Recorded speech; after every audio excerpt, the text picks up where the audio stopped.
예, 오늘도 숨쉬기 힘드셨을 겁니다. 새해 들어 사흘째 미세먼지가 기승을 부리고 있는데요. 뾰족한 대책이 없어서 더 답답한 상황이죠. 김세현 기상 전문 기자입니다. 푸른 하늘과 도시를 덮은 두꺼운 먼지층이 뚜렷하게 구분됩니다. 약한 바람은 진한 먼지를 흐트러뜨리기엔 역부족입니다. 시민들은 오늘도 마스크를 썼습니다.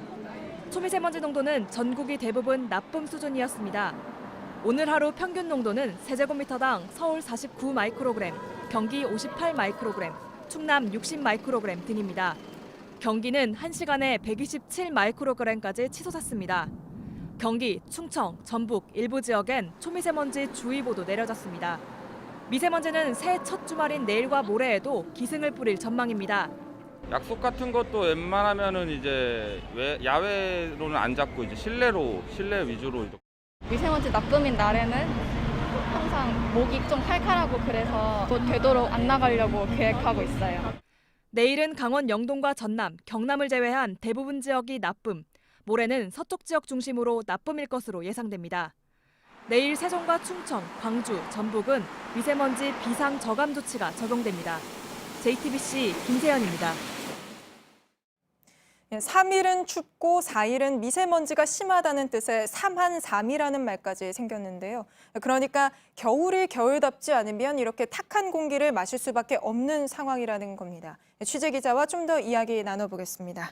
박상욱 기자, 재작년인가요? 저희가 많이 추워가지고 한파 중계 많이 했던 것 같은데 요즘 겨울은 예년 같지 않다는 말이 많이 나오는 것 같습니다. 그렇습니다. 일단 지금 겨울이 한창인데다 곧 있으면 절기 중에 가장 춥다는 이 소환을 앞두고 있는 상태입니다. 그래서 이 포근하다 정도까진 아닙니다만 분명 예년과 비교를 해보면 범상치가 않습니다.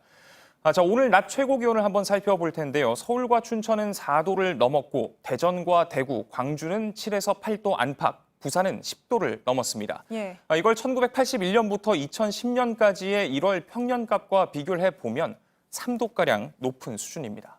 기온도 좀 달라졌는데 눈 내리는 것도 좀 보기 어려워졌습니다. 그렇습니다. 이 눈을 보는 게 점차 어려워지고 있는데요. 당장 다음 주 월요일부터 많은 비가 내린다라는 예보가 나왔습니다.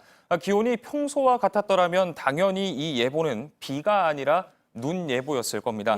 그러다 보니까 이 기간 동안 눈은 강원 산지와 같은 일부 지역에서만 볼 수 있을 걸로 예상이 됩니다. 왜 이런 현상이 일어나는 건가요? 저희가 지도를 하나 준비를 했는데요. 이 지도를 보면 답을 찾아볼 수 있을 것 같습니다. 자, 평년보다 따뜻하면 붉게, 추우면 파랗게 나타낸 지도인데 현재 북반구에서 평소보다 가장 더운 곳 바로 시베리아입니다. 보시다시피 많게는 20도 가까이 기온이 높습니다. 겨울철 우리나라가 추워질 때면 북쪽의 시베리아에서 찬 공기가 내려옵니다. 그런데 지금은 시베리아에조차 제대로 된 겨울이 찾아오지 않은 겁니다.